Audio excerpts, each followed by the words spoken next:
All right, so as I said in the previous video, in this video, we're going to automate search on LinkedIn. So the first command that we run is linkedin.search, and then we pass the parameter keyword. In keyword, we are passing Google here, and I'll change the parameters later as well.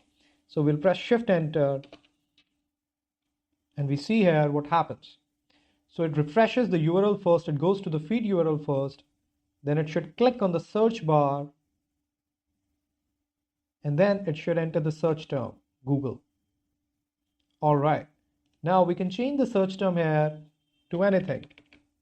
For example, Python. And I press Shift Enter again. And now it refreshes the URL again or goes to the feed URL.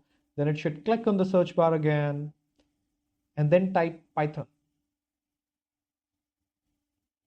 All right, so we get the response back. So this way you can enter any number of keywords and search them.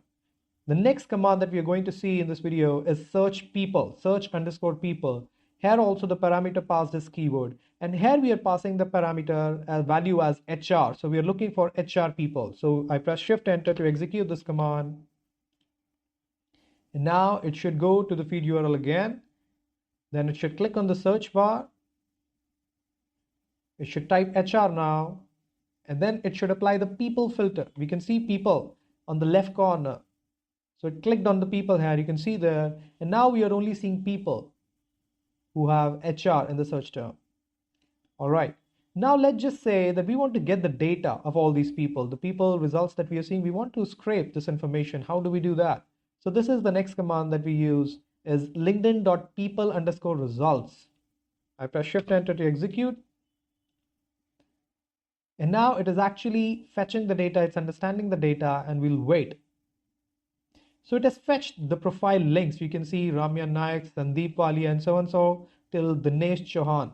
You can see I can go to the end and we can see Dinesh Chauhan. So it has fetched the LinkedIn profiles, right? And then we can go to these profiles and fetch even more data, and we'll be seeing those commands in the future videos. All right, thank you.